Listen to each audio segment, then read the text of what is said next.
How are you guys doing? We are here for the February 17th, 2014 Raw review, the same day as my blind dog's birthday. So, you knew it had to be good. The show starts off with all 60 Elimination Chamber buddies. They're all just out there. Cena's talking about how, he beat Orton and Daniel Bryan beat Orton. Then Cesaro comes out and says he beat Orton. And then Sheamus comes out and says he's going to beat Orton. And then, yeah, so it just started one of those things. Usually you get stuff like this, like in Money in the Bank match, everyone comes out and pleads their case. Eventually, Orton and Bryan come out as well. Kane comes out, starts making matches. You already have Orton versus Sheamus. He's like, all right, so John Cena's going to fight Cesaro. Daniel Bryan's going to fight Christian. Whatever. Not my thing, but whatever. And he said that starts right now. So the first match tonight was Daniel Bryan versus Christian. Christian looking a little heelish, showing off his vicious side, which is always good because you should. It's WrestleMania 30 on the line. Big stuff's going on. So he attacks Daniel Bryan before the match starts, gets after him. Match was pretty good. I mean, these are not my guys in the match, but it was good for what it was. Daniel Bryan ends up winning. He does some like crazy roll up thing, gets Christian after he was trying to get the kill switch. He counters. And then right after the match, Kane grabs the mic. He's like, "Oh, I forgot to tell you, you actually have to face me now." So then it was Bryan versus Kane. This match is whatever. Kane's wearing like dress pants, so it wasn't going to be anything crazy by any means. But it ends up Kane outside the ring just wailing on Daniel Bryan, just puts him on the steps and just beats him down like crazy. And then he grabs the mic and he's like, "Oh, I know, I'm disqualified." And I said, "Okay, that's pretty cool." So in review, Daniel Bryan was on the television for the first 40 minutes of Monday Night Raw, and yet I'm sure some people, not all, but some people will still find a way to complain that, oh, well, he should have been on for 50 and 60 and 75 minutes. And I'm just like, get the hell off my screen. We get it. 40 minutes? Good Lord. Who are you, Triple H Jr.? He wishes he was Triple H. But anyways, then we got the Shield backstage talking about Mark Henry. These dudes are cracking me up lately. So Dean Ambrose is talking about how, last week he beat Mark Henry and and Roman Reigns and Seth Rollins are laughing like, dude, what are you talking about? You're getting smashed. We had to come save you. He's like, oh, you think you can do better? Go show me tonight. And I soften him up for you. So that was teasing the match for later, obviously. And then we got Fandango defeating Santino because they've been doing stuff lately, so might as well keep it going, I guess. I don't know. It was okay. It's Fandango and Santino, so I don't have to like break down move by move. You can picture what it looks like. It's not like we haven't seen it before. And then we got my boy, the future, Roman Reigns versus Mark Henry. Roman Reigns dominated this match. He hits Superman punch, he hits a spear, gets the win.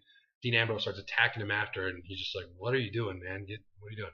Wyatt's thing hits. They appear on the screen. Bray Wyatt starts talking about, stuff like, if you guys aren't ready to die for this war, whatever, you've already lost, and all this stuff. And they're just like, Bray Wyatt doing normal Bray Wyatt stuff. And finally, Roman Reigns gets the mic in the ring, and he's like, hey, I want you to come talk that noise to our face. And then, in the most brilliant thing ever, magic happened.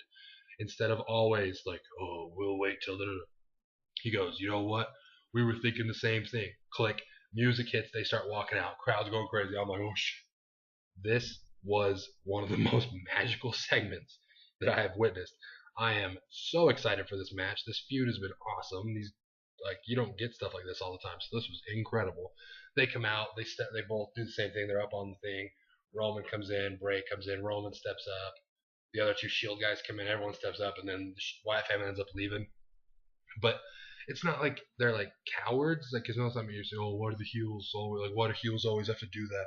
But that's not it's not the sense I get from Bray Wyatt and the Wyatt family. It's more like mind games, like, it's on my terms. It's Bray Wyatt. His game is mind games, so that's what he's doing. It's not like he's afraid. So that's this my favorite segment of the night. No, that was my favorite segment of the night, definitely. Then we got Jack Swagger beating Kofi because Jack Swagger is getting a push towards the IC title, so it makes sense to beat Kofi.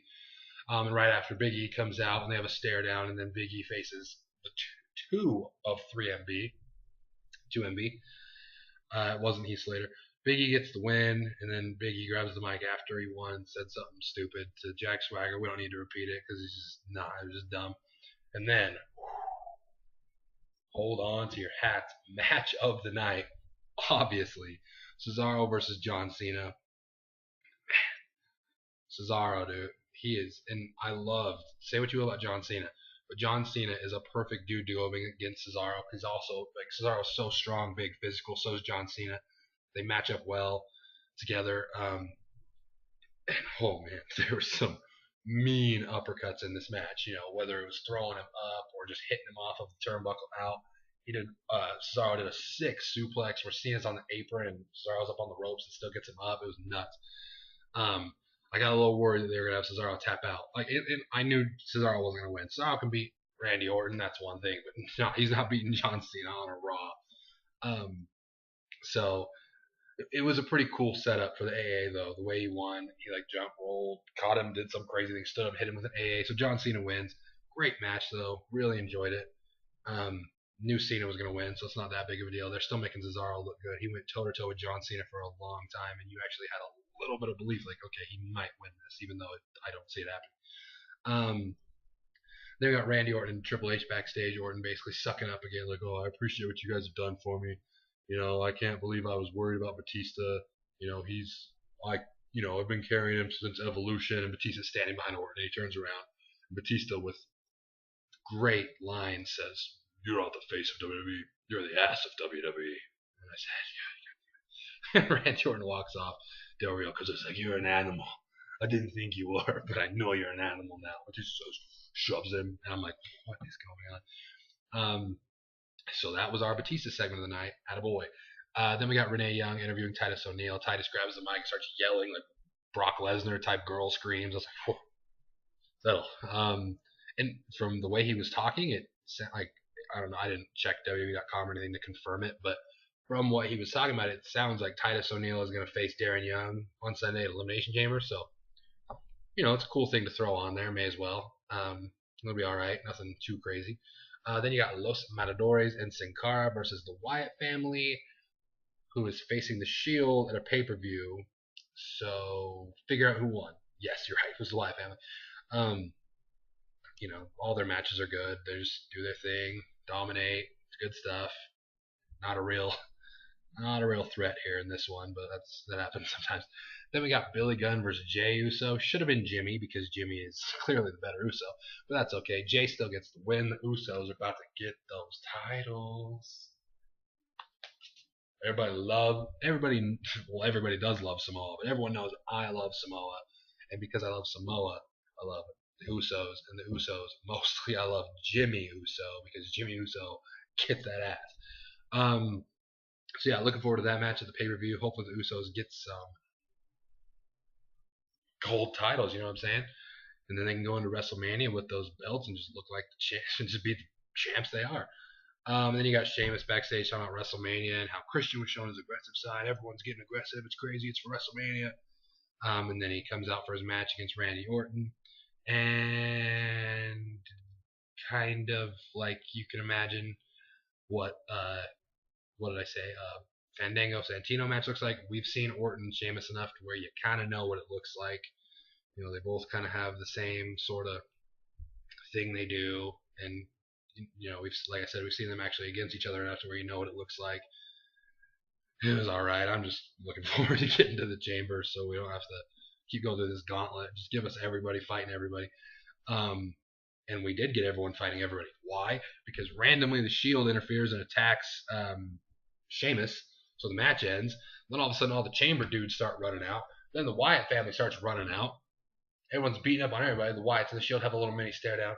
They even go at it for a minute, but it was good. They cut to the end of the show quick enough to where you saw everybody fighting. You saw the Wyatts and the Shield fighting. And you're like, oh, it's finally happening. It's finally happening. And then they cut it enough to where you saw it, so you get excited, and then they take it away. So you're like, oh, I got to see it on Sunday, which is how you should be doing stuff, how you should be building things. So that was good stuff. I liked this Raw more than, I'm trying to think of a Raw. I don't know. I can't think of a specific one, obviously, off the top of my head, but I liked this Raw more than I have liked Raws in a while. So I got a lot of cool. Reigns versus Mark Henry, a match I always wanted to see. Roman Reigns won, looking dominant. That's good stuff. The Wyatts and the Shield stuff was awesome. Cena versus Cesaro was awesome. I mean, honestly, the way Raw's been going, if you can get three things at least, like that were a good, entertaining segment, then you're doing better than most things are. So let me know what you thought of it. I was a fan of it. I thought it was pretty cool. Not the greatest thing of all time, obviously, but you got to go off what's been going on lately. Big fan. I'm looking forward to Elimination Chamber. A lot of the feuds. A lot of the feuds. There's like three. But yeah, so let me know what you guys think. I'll do a Elimination Chamber preview. I don't know, before once all the matches get announced or whatever, and then obviously the Elimination Chamber review on Sunday. So I will see you then. Let me know what you thought about this show down below. If you're looking forward to the chamber, whatever, like this video, subscribe, and I'll see you later.